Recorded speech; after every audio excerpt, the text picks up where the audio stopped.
नमस्कार साथियों, आज चर्चा करने वाले हैं राजस्थान की सबसे हॉट सीट, सबसे चर्चित सीट बाड़मेर लोकसभा सीट के बारे में। हालांकि अब बाड़मेर के ऊपर अगर हम टेम्परेचर की दृष्टि से भी बात करें तो राजस्थान का सबसे गर्म जिला जो है वो बाड़मेर बन चुका है। यहाँ का टेम्परेचर जो है वो सबसे अधिक हो चुका है। गर्मी यहाँ पर जो है वो सबसे अधिक बढ़ चुकी है, तापमान और पारा सबसे हाई हो चुका है। ऐसे में अब यहाँ पर जो है लगातार चुनावी चर्चाएं भी जो है होती आ रही है। आज जो है चुनावी चर्चा करने वाले हैं इस सीट के ऊपर। अब जो है लोकसभा के चुनाव हुए, मतदान समाप्त हो चुके हैं और अब इस सीट के ऊपर लगातार जो है वो लोगों के जो है ओपिनियन पोल आने शुरू हो चुके हैं। पॉलिटिकल पंडितों की जो भविष्यवाणियां हैं वो भी कहीं ना कहीं इस सीट को लेकर आनी शुरू हो चुकी है।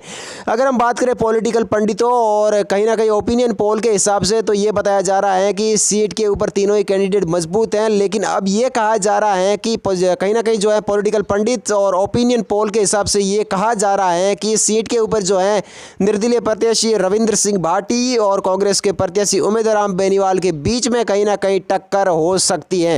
हालांकि अब चुनाव से पहले तो ये कहा गया था कि इस सीट के ऊपर त्रिकोणीय मुकाबला है और तीनों ही कैंडिडेट मजबूत बताए जा रहे थे। लेकिन अब कुछ पॉलिटिकल पंडितों का इसके ऊपर कहना है कि इस सीट के ऊपर कहीं ना कहीं है जो रविंद्र सिंह भाटी और उमेदराम बेनीवाल के बीच में जो है टक्कर रहने वाली है। हालांकि अब तक जो है परिणाम आए नहीं है और परिणाम से पहले कुछ भी कह पाना पॉसिबल नहीं है। लेकिन कहीं ना कहीं पॉलिटिकल पंडित इसके ऊपर जो है अपनी अपनी भविष्यवाणियां करते हुए नजर आ रहे हैं और ओपिनियन पोल भी कहीं ना कहीं इस सीट को लेकर आते हुए नजर आ रहे हैं। वहीं अगर इस सीट के बारे में हम बात कर रहे हैं तो पिछले इस सीट के ऊपर लोकसभा के जब चुनाव हुए थे तब इस सीट के ऊपर से जो है बीजेपी काफ़ी अच्छे मार्जिन से जो है जीती थी। तो इस हिसाब से कहीं ना कहीं जो है राजस्थान के अंदर भी बीजेपी की गवर्नमेंट बनी। इस हिसाब से अगर देखें तो इस सीट के ऊपर कहीं ना कहीं बीजेपी की भी जो है वो पकड़ कहीं ना कहीं मजबूत नजर आ रही है।